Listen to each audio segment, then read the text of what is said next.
Hey listeners, powered up by Mazer Group, this is the Turnin Dirt podcast. I'm your host, John Mazer. Hello, Justin. John. How are you? I'm great, man. Yeah. Good, awesome. Thank you so much for coming in today. Try to get into your history there a little bit. You got like 4 or 5 irons in the fire here. So Crop Shield, we've got Growlytics, Right. And then we can talk about PHA at the end. Is there another one that I'm forgetting? Prairie Farm Protection. So Prairie Farm Protection. kind of rolls into each other, but Gotcha. yes. Right on. So you're heavily involved in all, which is great. Love to see a guy heavily in the ag space. Let's start with your roots though, man. Are you born and raised in Saskatchewan? Yeah, I am. Yeah. Born in Moose Jaw, but raised mostly in Regina outside of a little stint in Assiniboia. So Nice. Yeah. Right on. Yeah. So life's been here. Raised in Moose Jaw, born in Moose Jaw. Born in Moose Jaw, mostly raised in Regina. Gotcha. Okay. So, and then your introduction to the ag space. Yeah, geez. I finished college and actually was coaching college hockey and working in athletics, and came across a guy that was firing up a new company called Global Ag Risk. And it was 2009, I think at the time. And he offered me an opportunity to jump on board, be the director of marketing and do some sales. And I just kind of looked at him and said, hey, I actually don't know anything about ag. I don't. Really? Yeah, really. Yeah. I was like, yeah, I'm a city kid from Regina. I don't know anything about ag, and I don't know anything about insurance, other than I think that's where dreams go to die. You probably looked at it and said, perfect. He did. Yeah. He actually said perfect. Yeah. And just in the sense that he's like, I can teach you what you need to know about both. Nice. And, kind of wanted to hire me for, maybe some of the other skills I had and, Sure. and, soft skills or anything. So Yeah. I dove into it. And So the basis of that business was, yeah, that was it was the first ever, private crop insurance product in the world. Gotcha. Actually, it was GARS. A lot of people would know in the Wow. ag sector and global ag risk. And so yeah. that was kind of my introduction into ag. Yeah. And, And on the marketing side of that company. on the marketing side. And I just remember, driving, Highway 1 from Regina to Moose Jaw is where it was set up. And I was driving with my coworker and he had a long history in agriculture. And so just talking with him about it and just even like, hey, what's that yellow combine over there? What's that thing, that boom coming out? And he's like, it's not a boom, it's an auger. And so you just started to, it was fun, right? So, really in the way of making fun of myself on an ag podcast here in, 2009, I had no knowledge about it. You're asking what an auger was in a combine. I was, that's right. That's totally okay, man. And it was fun. It was just, I just loved it. I dove right into it, loved the industry, just loved the farmers and the clients we got to work with, and just felt there's just so much opportunity in it. And here I was, a Saskatchewan raised kid, but in the city of Regina, which, people would say is a government town, but we'd all say it's actually an ag hub. Oh yeah. Right. Oh yeah. And so, yeah, that was kind of my introduction to it. Nice. Right on. Well, you have a little bit in common with producer Jay here, because we're slowly educating him on the farming world. And I've told this story way too many times, but we got into sprayers one day, and quickly clarified to producer Jay that it's not, a sprayer just doesn't water the crop. It actually has inputs in it that you put on for a certain purpose and stuff. And I don't mean to pick on me all you want. I don't mean to pigeonhole you there, man, but like it's the relations are very, very close when you're talking about figuring out what a combine was and learning about it. So Is the auger what spits out the grain into the bin at the back? that's exactly right, man. See, I'm going to be Into the writing truck. a book soon. Truck. I'm going to be writing a book Auger soon. biography, farming and me. Yeah, that's right. My 3-month journey into That's farming. right. Yeah. Well, he knows a lot now, and it doesn't take much as long as you gotta, if you're keen and invested and want to learn. There's lots to learn, right? So, starting with asking the initial question. So that was 14 years ago, at 2009, where you got involved with that. So obviously, you've come leaps and bounds. You've got a few businesses under your belt. Let's talk about the similarities you and I have that we both deal with C2. Right. Very predominant farmer in southern Saskatchewan. Well, not just southern Saskatchewan. We've got kind of northwestern Alberta. We've got mid Alberta. We've got multiple spots in Saskatchewan. First off, unbelievable people. Like, we've had Michael on here. He is an absolute beauty of a human, and I love dealing with them. They're great to do business with. They look after equipment. They're well versed in everything, and they're leaders and pioneers in what they're doing. And we've talked about the whole controlled traffic thing and that sort of stuff, which is new to me. Something I hadn't heard of, so that was cool. Yeah. But so when did you get involved with C2? And it's on a consulting kind of basis, correct? Yeah, for sure. Well, Michael and I met in 2009. Oh, really? I think if any listeners had learned to listen to the Turnin Dirt podcast with C2 Farms and Michael Carter, I think he details kind of that, not the story of meeting me, but the return to the farm for him. Yes. Himself in like 2009, really from Calgary, right? In downtown Calgary in oil and gas. And so I met Michael at that point in time, and it was just basically over a phone call one day he called. And so I've built a long relationship with Michael and got to watch him grow his farm and just see, how he operated and just his character and watching, his family grow and things like that. And so just built that type of friendship. And when I closed the business down that I was operating called Just Solutions in 2022, Michael and I just in a conversation about it, he just asked me if I'd considered, working with C2 Farms. And I thought I took it as a pretty big honor, to be honest. I've watched C2 Farms, has been a client for all those years, and just, I always looked at him as one of our top farmers in our province, right? And maybe in Western Canada in so many ways. He's in that top echelon, and just 100% agree. Yeah, just how he cares for his crops and the land and the sustainability of it all, and the new technology that he implements, and where he's just on the edge of it. And there's just so much opportunity. And when you look at a large farm these days, like a C2, and you see a CEO who's operating this many acres and, managing this many staff, there's actually not really any white collar horsepower on that farm. Right. Yeah. So he's being pulled a lot of ways. And I used to laugh. It's like, if you try to call somebody like Michael, after 9 a.m., his voicemail inbox is probably full. Yeah. Right. Literally. Yeah. Yeah. He's got his work cut out from the day after that. Yeah. Yeah. Like, what executive of another company is like that? Yeah.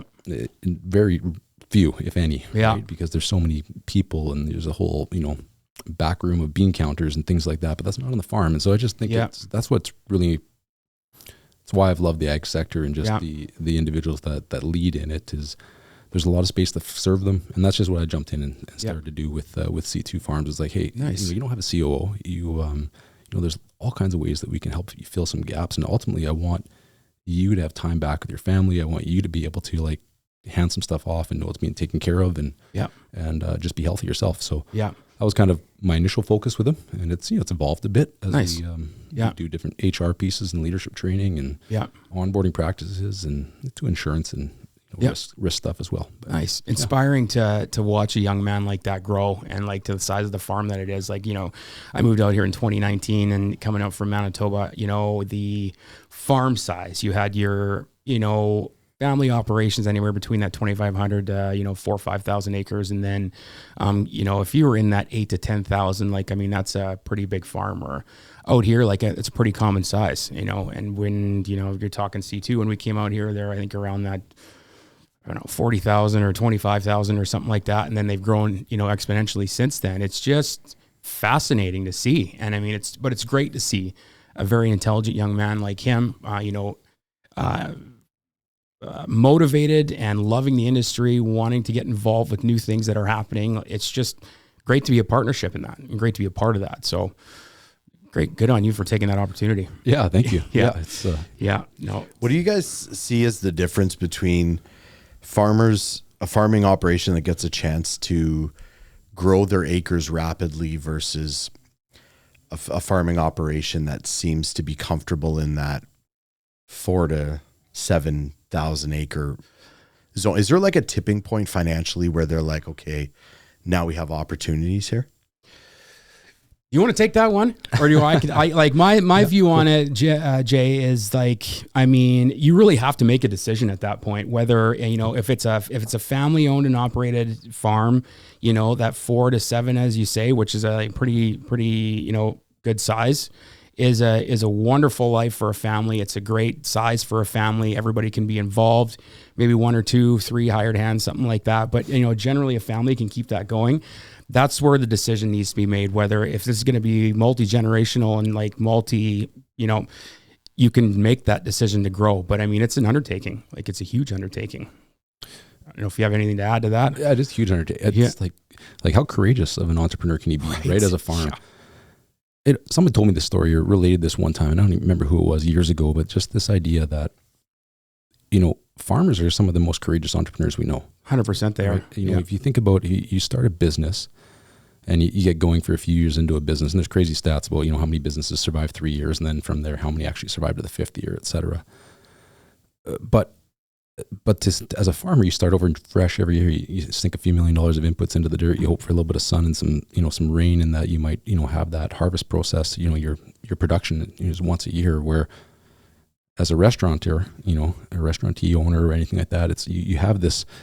Next year, it's like we actually developed the subscription model. We have this many clients that keep coming back, and so we have all these returning clients. So we kind of can project our. So it's just so much different, right? Yeah. It's you don't start over fresh every year. And it's a reset button every year. Every year it's a reset button. So I always look at that. So I don't know, Producer Jay, I think a big piece of it is just the appetite for the risk. That separates some from others. And I don't think that makes you right or wrong. It's just a matter of your appetite for risk, right? Some farmers become farmers because maybe their family, farmed, and they took over the farm and they're happy with that, that family farm, that 4,000 to 6,000, 7,000 acre farm. But they may not do well with the risk. Like that may not be how they're actually wired. So they're just happy to, maybe they have some dirt, most that's paid off, maybe things like that. They're okay to come in and buy used combines and different things. Where others have an appetite for risk, and they want to grow a business, and they want to employ more people, and they want to kind of give back to the society. And I think that's great. Right? Yeah. And I hope that those farm model, those family modeled farms stick around, because we need them, especially in the implement business. We need the used buyers. Like we need, like the C2s and the Cambites and the Delodges and they're all over the world. They're freshening up, on a pretty consistent basis. So with that, in an implement dealership comes used equipment. So you need to find homes for that. And I mean, like they're great. Like there's no shame in buying used. In fact, it's almost a safer assumption to know a unit that's got 2 years under its belt and all the, if it's like anything new, there's going to be maybe some kinks here and there, some hiccups that you got to fix, but generally those are worked out. So yeah, I mean, praise them. And I hope they stick around because, and farming's just a great life. I mean, it's, you got to go hard in the summer months and, you find those few weeks off that you can get to the lake with the fam. But, as you said, and what you're wanting to do is provide more time for the owners and that sort of thing. I believe it just to be a great life. Yeah. That's why we're here. For sure. Yeah. And so I think the other piece, if I can, real quick. Yeah, absolutely. When I look at farms today, one thing I notice is, I think we want to almost, I look at it a little bit and going, is every farm just a real estate company in some ways? Like in a lot of ways they are, right? And so when you're seeing other farms kind of expand their real estate portfolio and growing, it's like because they want to stay in that real estate game. And maybe the food commodity they're growing isn't actually inflating at the percentage they need it to kind of stay in the game just on that alone. Right. So they continue to expand their real estate portfolio and stay in that, right? That's a really good point. So that's one. Well, a friend of mine was talking about how he's debating taking over kind of his family farm, but it's a smaller farm. Yep. A few thousand acres. And his family's kind of saying like, just be prepared. We're not big enough to generate the revenue to keep up with the cost of new combines, the cost of running a farm. So it's a bit more of a grind at this level. So I'm just wondering where that like sweet spot is of like, 3,000-4,000 might not be big enough, but maybe 7 is that family farm where you're generating enough revenue where you can keep up with the technology and the equipment, and you can still pay yourself a livable, wage. And then obviously these very large operations, they're on a different scope that I can't speak on, but just interesting to me about like making those decisions of growth. Yes. Because land is not cheap these days either. No, it is not. I mean, I don't even know the average cost per acre around here, but I mean, all I know is it's like any other real estate portfolio. It's like, it continually goes up, So, right. I mean, it's, No, you make very, very valid points there. Yeah. So on a farm itself then, like tell me, Justin, where you come in. I mean, you made a very profound statement in that, seeing, an opportunity to lower cost operations for his clients, that sort of thing. You've got a couple different, avenues that you take in your roles in each of your different businesses. So maybe we start with Crop Shield, and it's still called Crop Shield, right? Right. Yeah. Okay. Sure. So that business is. Yeah, it's called Crop Shield Chemicals. Yeah, okay. And it just was kind of birthed, a couple of business partners of mine that kind of got together originally before I even joined them. And it was really just birthed out of this idea of large farms in Western Canada today, right? A lot of large farms in Western Canada have the infrastructure already in place to store chemical for themselves, to, kind of warehouse it in some ways for their year. They kind of know, even 6 months to a year in advance what they're going to need for some of their basic chemicals, the big use products. And we just thought, there has to be a way to continue lowering the cost of production right now. I think that's you might ask me this later, but maybe I'll give a spoiler right now. I think that's one of the biggest, risks right now on the farm is cost of production is rising. 100%. It's inflating at a greater rate than our commodity that we grow. So you have to find ways to know your numbers, and you have to find ways to control what you can control. I mean, these guys wake up every day and girls that lead the farms, and what they do is they jump into the war against costs. That's what they do every single day. So we just thought there's got to be a way to help them out. Sure. And so we started to look at different ways like that and just tried to build a model that goes direct from manufacturer, built a pipeline, if I can say pipeline. Sure. It's, built a pipeline basically, can we go direct from manufacturer right to a large farm? Gotcha. And turns out you can.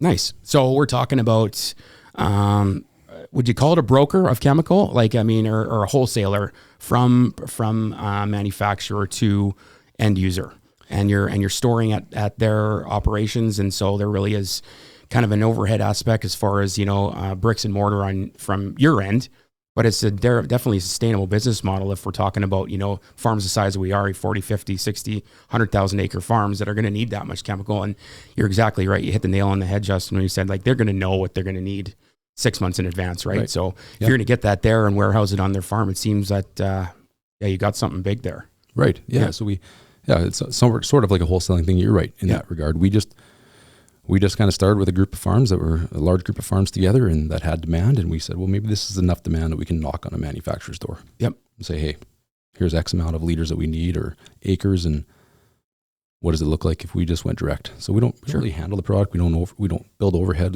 We don't want any frictional costs in the way of this. It's purely in the service of lowering the cost of the production. Yeah. I was just going to say, that's just going to help the end user in the end anyway. Yeah. Right. Unbelievable. And so we can spot place the order. That's based on a spot price. That's based on a U.S. exchange at the time, and we can deliver it right to the farm. Nice. So on your was Crop Shield like one of the first thing that you got involved with after your initial introduction into ag, or was there another turning point there? Because you had mentioned another business before that either and you told or it stopped. That was I guess what was the order of operations there for all your irons? Yeah, fair enough. Yeah, my ag evolution here. So in 2009, when I started Global Ag Risk, I was only there for a bit. And then I left and actually went to launch a company called Just Solutions Agriculture. And as part of that, I actually spent a year in Australia, launching a company in Australia, a multi-peril crop insurance policy called Lativo International. And so I had the opportunity to kind of travel around Australia. You look back at that time and it was huge for my learning curve. Get to do some international business in a way, a familiar thing with agriculture. You learned a lot about controlled traffic farming in Australia.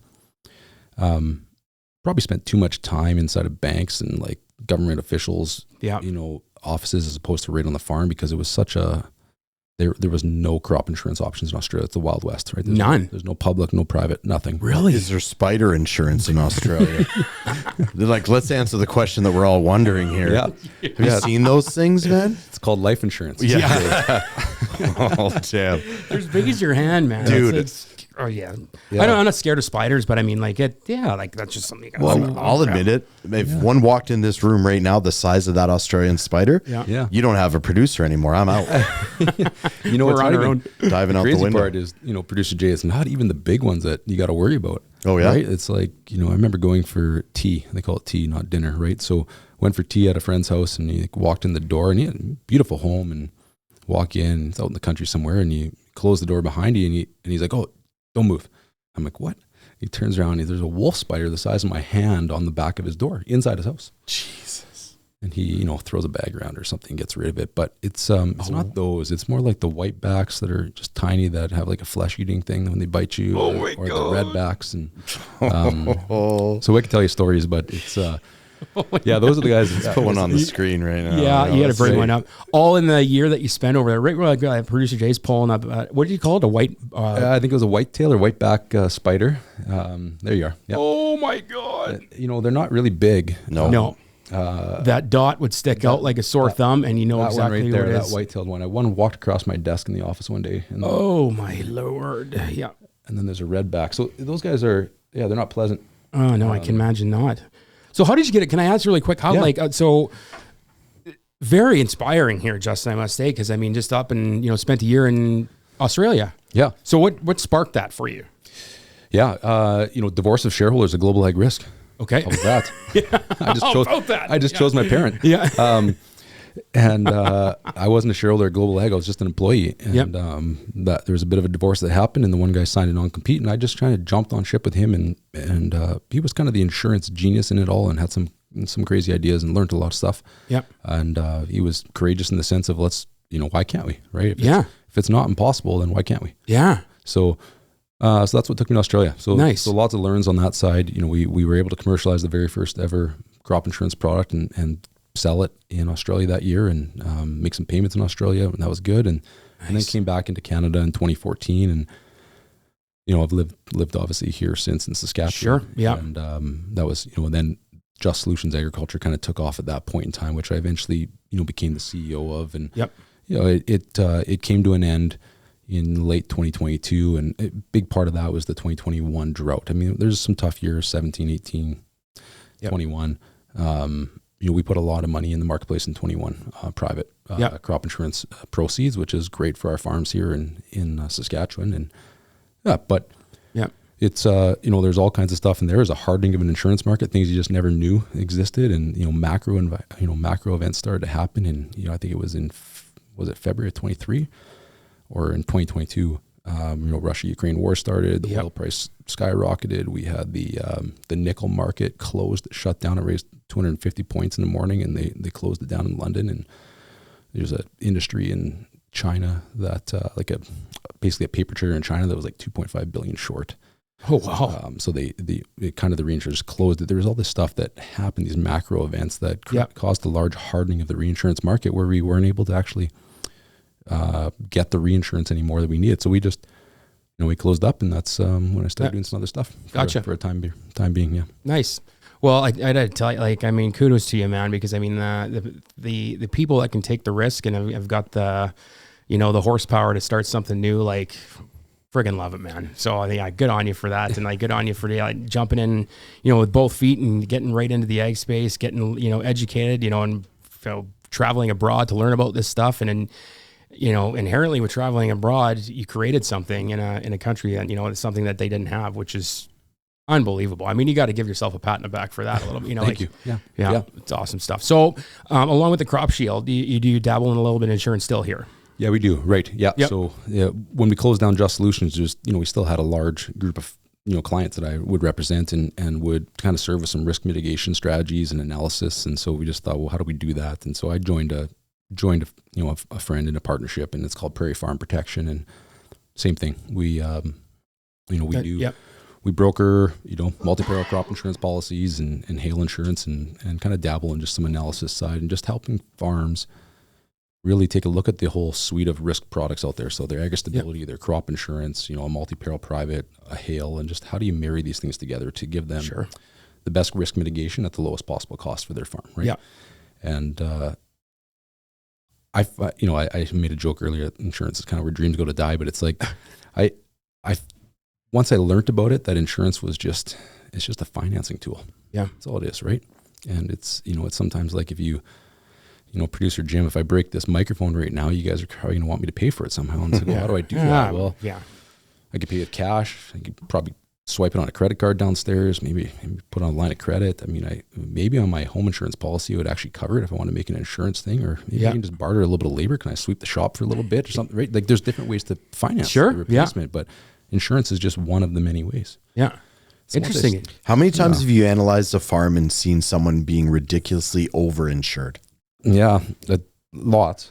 Lots, to be honest. There's some guys out there that I kind of would question them, and I would go, why do you even farm if you're going to spend $70 an acre on insurance? Mm-hmm. Wow. Like there's some I've seen those experiences, and more. I'd find that in Alberta that it was a lot more heavy on that side of what I saw from some Alberta clients, but because you're giving away a lot of your profit, right, just to buy insurance. So in the right situation, when you analyze a financial statement, you look at bank covenants and you understand the lenders and what they're after, and you understand who this individual is and where they are, then you might advise on something like that, right? Yep.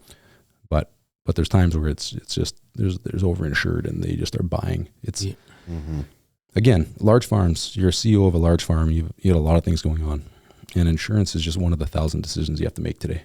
And you got way more important ones, right? It would seem.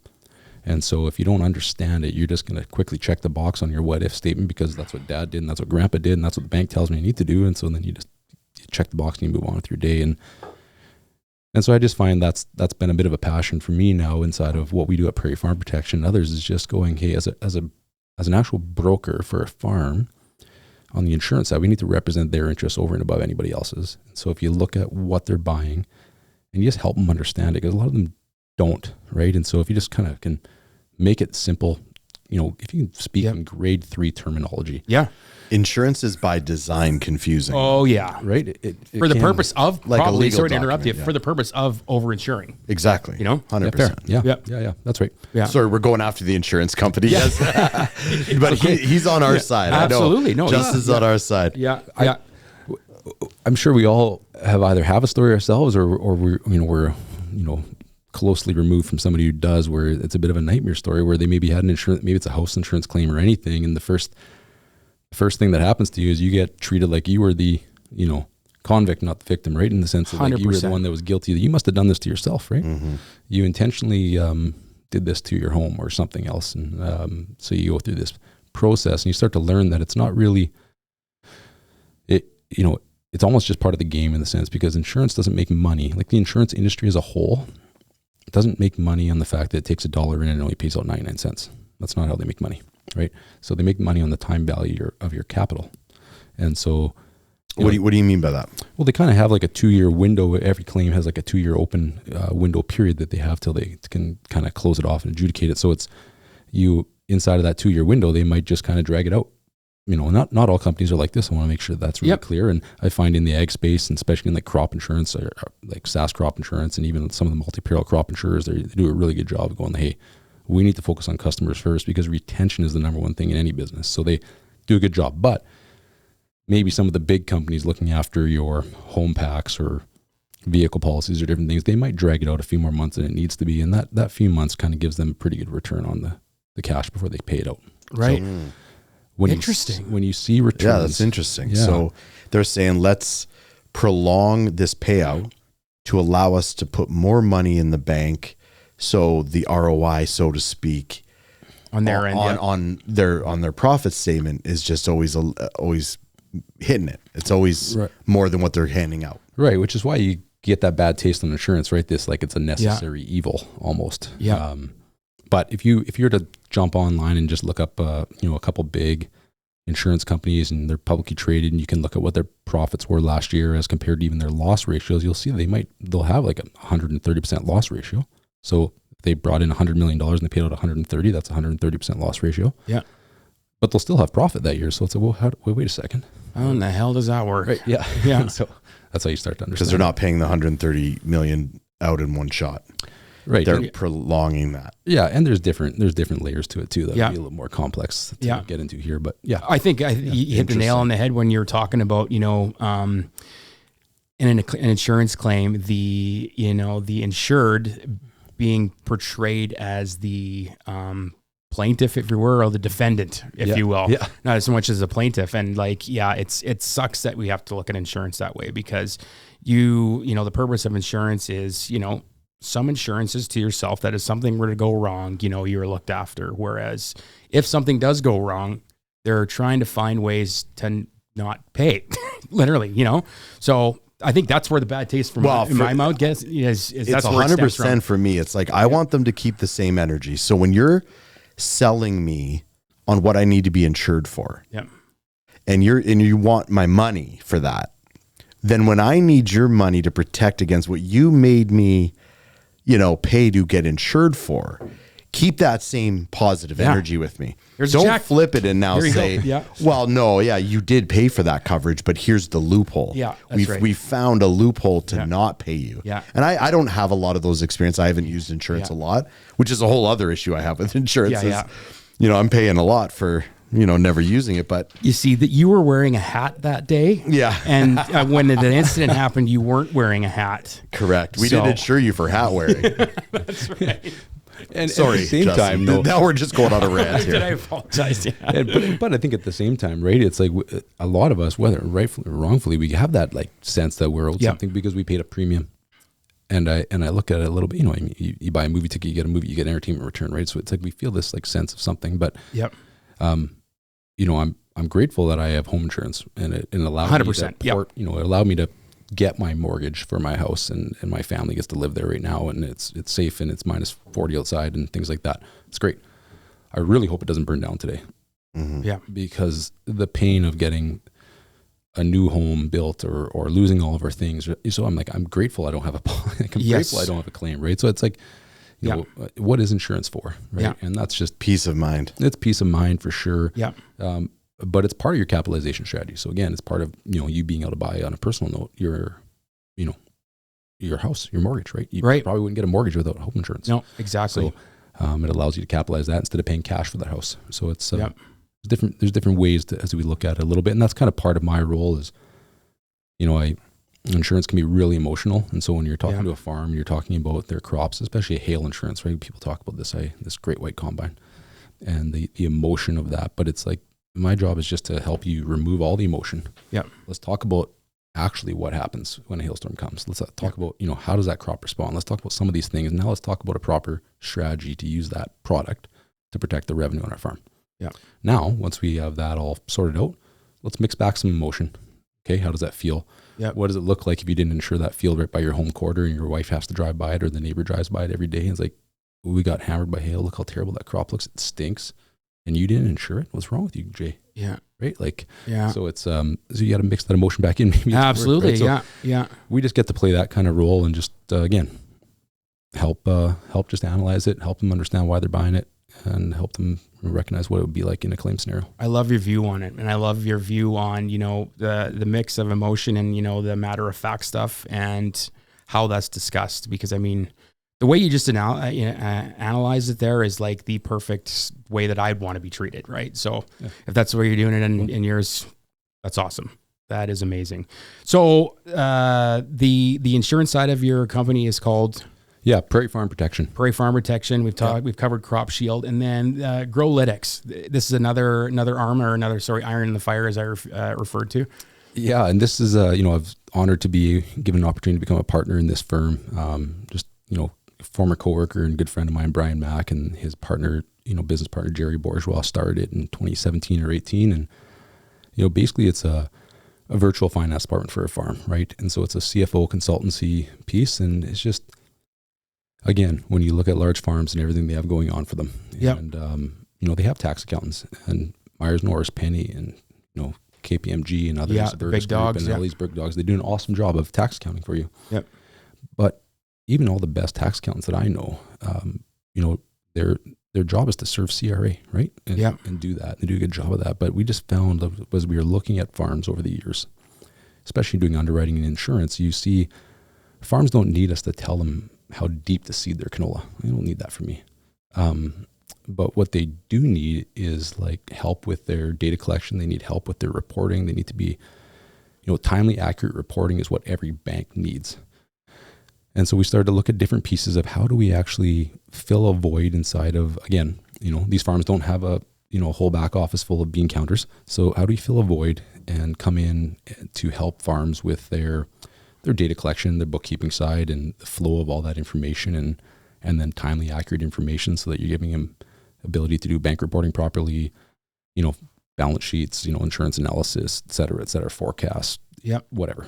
There's a whole scheme of things your finance department is going to do for you. Sure. And we'll do that for a farm, but giving them the ability to have timely access to capital allows them to win. Yeah. Right? So Robert Kiyosaki, Rich Dad Poor Dad, he always talks about he who raises the most capital wins. So as you know, producer Jay asked this earlier. Very profound statement. Yeah. People who, right? Yeah. Well, guys who, you know, grow and buy farmland and things like that. It's like, I think if you have your stuff together, if you have your reporting clean, if you have timely and accurate data and you can give it to the bank when they ask for it, you're going to be the best looking customer at that bank's table. Yep. And guess who gets the capital first?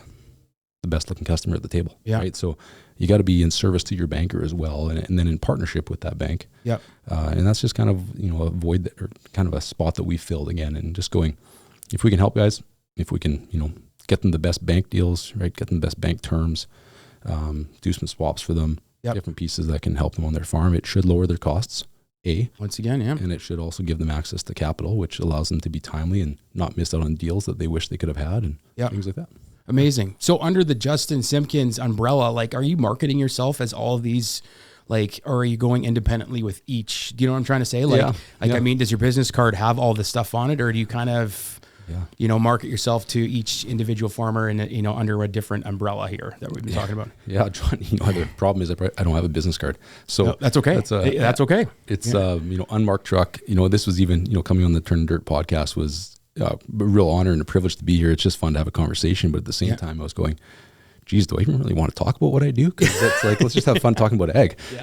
Because in some ways it's, you know, with the customers that we serve and others, it's kind of been built all on like a referral model, right? So it's just over years of working with farms and getting to know them well. And because whether it's Growlytics or even on the insurance side, you know a lot of intimate details about their farm and their finance. And so it needs to be a really high trust, high rapport industry. And so you won't see me at a farm show with a booth or anything like that. Right. Yeah. So you're not necessarily marketing yourself with every facet. It's like whatever that, you know, certain customer requires. Probably mention the other services that you have to offer at the time. But I mean, if it's necessary or relevant, but at the same time, if it's just under one, then that's okay too. Huh? Yeah, totally. And you know, like anything, you're still, you know, I think, you know, I have a customer right now that I'd love to, you know, talk with about one of the other services. I'm just looking at some of the stuff going on. I'm like, do I want to bring it up right now? Do I want to, you know, in the midst of what we're doing and working on here? But it's, you just got to, you find your way. And I think it's a matter of, again, just that relationship, right? Relationships in agriculture are really important. 100%. And they are in the world, but I just find in ag, it's a lot of it happens at the kitchen table, and just trust is really built. I find that in my industry too with marketing. So when we're always looking to add to our portfolio of offerings, if you want to call it that.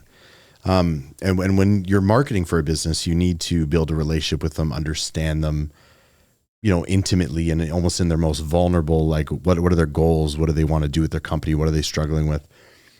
And when you build that trust and rapport, it's pretty easy to add something to your portfolio and say, hey, we're now also offering this. We already have this relationship. Do you want to add this on in the right time? And add it. And I think that works good, but it comes down to relationships and trust, like you said, and that's so important. Once you build that first, you know, you'll buy my banana chocolate chip muffins after that. Absolutely. Whatever I'm selling. Agree. That's what I was going to say with, you know, with yourself and like the AdSpark group. It's like, you know, I've hired you for a website. You got to land that website first before you start pitching me on the next thing, right? It's like, well, can you just complete the website first and see if you like it, right? It's master one, and then slowly kind of transition to others. And again, like you said, if the time requires or if the opportunity presents itself, and only if you're doing the best you possibly can at the first step of it, right? Yeah.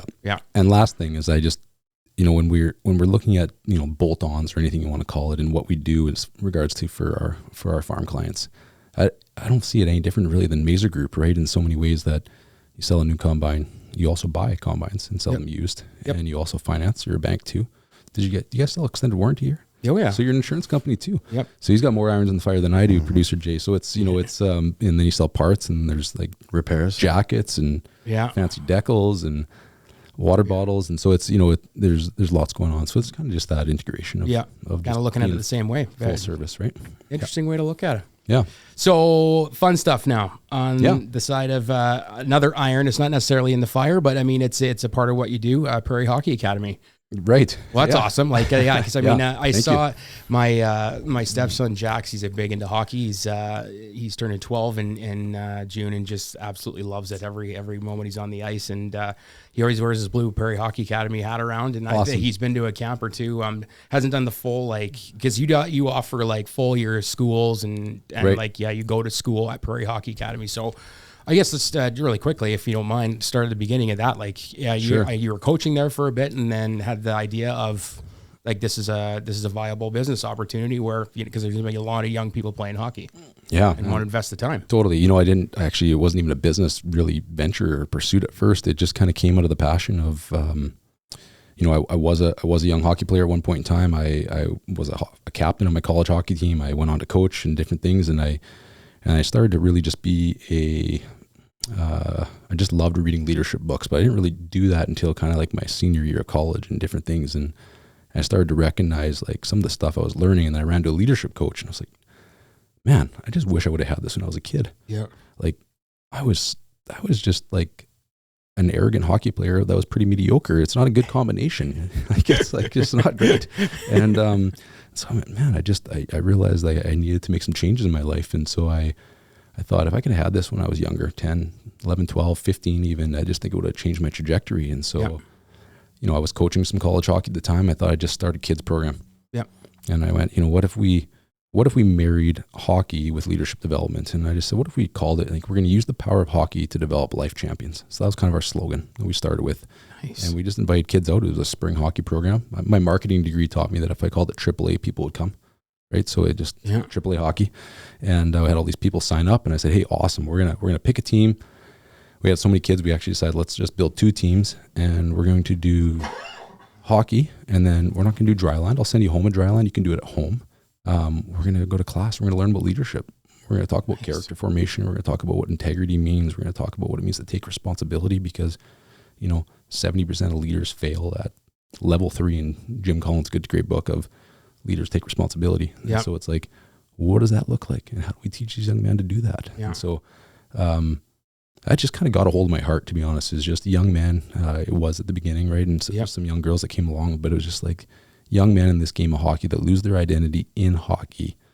And how do we kind of take that back and say, hey, how many of you guys are leaders in this room? Instead of 2 out of the 40 kids putting their hands up because in Pee Wee hockey, somebody gave them, or U13 it's called now, somebody gave them a letter on their jersey. It's like, well, no, actually, each one of you can be a leader.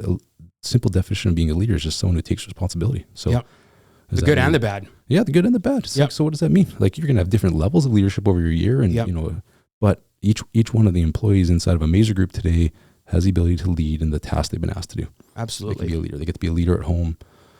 My kids can be a leader tonight by being at home, helping out with their siblings, right? Doing the garbages or the dishes or whatever it is, their chore is, their activity or chore, sorry. So it just came out of that simple truth, and we just said, let's start doing this, and it grew. Nice. People started coming, and we were doing really cool leadership stuff, and we were getting reports back from parents of like emails from teachers at school saying this is happening with their kids, and they'd credit us, and we're like, that's your son's just taking responsibility. It's actually him. But you're teaching them how to do that, Justin. So like, good on you, man. Like, because that is awesome. Because I mean, the leadership qualities you're talking about are such a tenet in anybody that's going to be successful, whether it be in sports, whether it be in business, anything. Right. Like you need to, and like that was one thing I, had to learn the hard way, coming through the ranks, but taking responsibility, being able to say, either that was my fault or it was my call, and the good with the bad, like right. I have a slogan. It's accept when you're right, but own when you're wrong. Yes. Like just accept it and move on. If you're right, if something worked, that's great. Like, I mean, that's just a part of business. Things work out, but when you're wrong, own it. Where did you go wrong? What happened there? And teach people on, what did that decision did in that particular moment. So a leader needs to be able to identify where that is necessary, right? Right. Yeah. So we kept going. That was like 2009, actually, I started doing that. And we grew that. And in 2015, we kind of started the plans to it, started looking into this idea of a Hockey Canada accredited school, it was called. And did some work, applied, got approved. September 2017, we launched with one team. It was independent. Really worked hard to try and get it part of what's called the Canadian Sports School Hockey League. Yeah.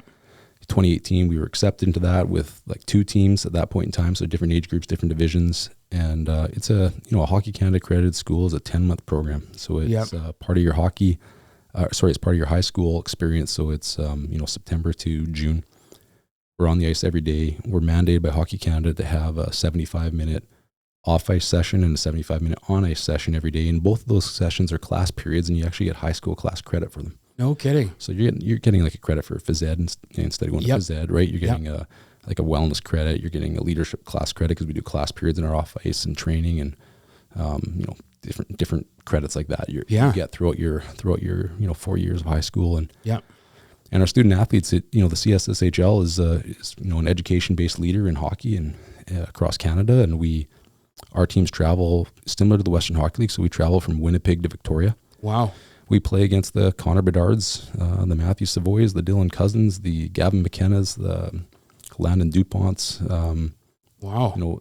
These are the guys that play in our league every day, and it's a blast. It's fun. The secret sauce in it all is the fact that in a given season with your hockey team, you get to practice every single day. So you're getting like almost 300 hours of practice in a year. So if you believe in the rule of 10,000 hours, right? It's like, well, in your maybe minor hockey program, you might get 80 to 100 hours in a year. You're going to get 300 hours practice here. So it's just, your development model just kind of spikes, right? So awesome. Like, so awesome. And the fact that, the idea came around, you started you had good acceptance, and it's turned into what it is today is just, so are you having students that are spending their entire high school years at the camp, or is it kind of a 1 year, whatever year you choose? Yeah. You get both, right? Yep. But like any business or team, retention is important. So absolutely, our U18 prep team right now, which is kind of some of the top midget AAA hockey or U18 AAA hockey in Western Canada, we are sitting at, I think, first place in the total points category. Anyway, there's kind of college hockey style rankings based on the strength of schedule and stuff, but we are. Yeah. I don't even remember what our record is, to be honest, but we're sitting first. I think we have the leading goal scorer. We've got the top goaltender in the league right now. It's they're doing well, but when I look at that team, none of those kids were the top end kids at U15 necessarily. They weren't first or second round WHL draft picks. They're homegrown. It's like their third year in the academy. They've developed and they're dominant now. Yep. And so, we definitely graduate kids. The goal in a Hockey Canada accredited school would be to have an education-based hockey program to create pathways for education and graduation. But of course, we lose kids to the Western Hockey League. I mean, I think for those people that might be listening as a Regina Pats fan, I mean, it's, Evan McFeeters, our U18 head coach. He was assistant coach of the Pats last year. He, one of our goalies is Drake Mooney. He was a 4th round pick of the Pats this year. He's doing great. Hopefully you'll see him in a Pats jersey soon. And nice. I think we have 2 or 3 goalies from the Moose Jaw Warriors right now, and there's lots of prospects like that. So you can't keep all those guys through grade 12. They're going to leave, right? Sure. I don't know if is Connor Bedard still in high school. I'm not sure, right? It's like he's that young when he left. So But the opportunity's there if they wanted to spend their high school. Right. Correct. So I have to ask, having said everything right now, and we're not quite done yet, but just we're going to call it. Do you have in your portfolio? I'm going to call it a Grand Slam. Is there any, and obviously based off of relationships, because you have to build to that point, but any customers or families that you are providing insurance for, providing their inputs or chemicals for, looking at their books, and have kids in the hockey academy? And just because, I'm so inspired by everything that you're doing, I had to ask the question. Yeah, that's right. Yeah. You know what? I've never really thought of it that way before, but I think after post-graduation, I think I now have a family or two maybe that are involved in all the ag side that I do. And then their kids actually went through the academy as well already and are graduated. Nice. And they're probably more involved now.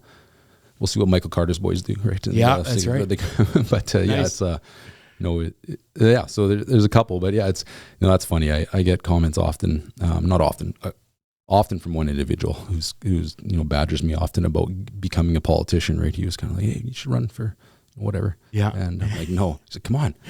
You work with hockey parents and farmers. You're the perfect politician. That's right. Yeah. I'm like, I'm okay. I enjoy my life. My kids are young. It's good right now. Very good. Maybe a little later on in life, but right now you're liking the flow. Yeah. Good stuff. Good stuff. How you doing? I just got to end it with one question. Who is your Mount Rushmore of hockey players of all time? Well, I grew up as a Gretzky fan. Was a huge Gretzky fan, and Oilers and Kings and Blues and then Rangers after that, right? Because I was just a Gretzky fan. He's going to be far left on the Mount Rushmore. He's going to be number one. We all know that. But I'm curious who you got Trump, too. I think he's far right, Gretzky. But he'll be on the Rushmore. But for me, it's hard to not. Again, as an Oilers fan, I mean, how lucky am I to get to watch Connor McDavid? Right, still today play. I still think, and then outside of that, I feel like I'm such a homer here because I'm going to say like Paul Coffey was just absolutely amazing. You to cannot watch. give me 4 Oilers here. If you say Mark Messier, I'm flipping this table. Grant Fuhr? I'm flipping this table if I hear Mark Messier. All right, I'll start over again. No, I'm kidding. I'm playing. Paul Coffey's amazing. Hey, Paul it's Coffey. your Coffey's Mount amazing. Rushmore, man. I'm trying to mix in a defenseman here, right? So it's Paul Coffey was amazing, right? He was just incredible to watch, and just how he could skate. And I mean, I can't really give you like Bobby Orr because I didn't watch him, right? Or Gordie Howe. Like I could throw that token out here, but I didn't get to watch those guys play. As a '83 birth year, it wasn't really in my realm as much. And so even Mike Bossy, right? Like my dad used to talk about Mike Bossy all the time. Yeah. Like he would have broke every record if he would have stayed healthy, right? And Cam Neely was just a treasure to watch. But again, he was cut so short that I don't think he makes my Rushmore. Okay. Right? It's Gotcha. So I don't know. Closing it all off, right? McDavid was awesome. I think Pavel Datsyuk deserves a spot. Oh, Because they're just the magic man. that is interesting. I don't mind this. He could play defense and he could turn you inside out, and he just could lead. He was so good. Yeah. But Is that the Magic Man? yeah, that's Yeah. right. Yeah. Yeah. You think you look it up on Google? I think I just saw a TikTok of that. I don't actually know that. Apparently, you can ask Siri that question. She knows. So Who is the Magic? Yeah, his shootout goals are like legendary. Is that right? The fact that Mario Lemieux didn't come up though is personally offensive, but I'm gonna I'll tell you this: the way you are with the Oilers, I am with the Penguins. it So I'm passed gonna through my throw head. Crosby in. Lemieux went through my head and Crosby numerous times. He was on the roster. He just Yeah. didn't make the Rushmore. That's right. I mean, Yager, what a treat, right? Oh But, yeah. I mean, They almost have a Mount Rushmore just in their organization. for sure. Coffee. Malkin can't be on there, but Coffee, yeah. Yeah. Right. It's, Yeah, they got a great history. Same with Oilers. Yeah. yeah. You guys got both sides of it right here. You got Oilers and you got Penguins. Yeah. Yeah. Good stuff. Yeah. Well, Justin, thank you so much for coming on, man. This has been very inspiring. Thank you for everything you're doing in the ag field. And yeah, we wish you all the luck in your endeavors, all of them, all 4 of them, the Grand Slams. That's right. And will you come back and see us? Love to. Yeah, Right this on. is great. Thanks a lot. Awesome. Okay, thanks, Justin. Talk soon. Appreciate it.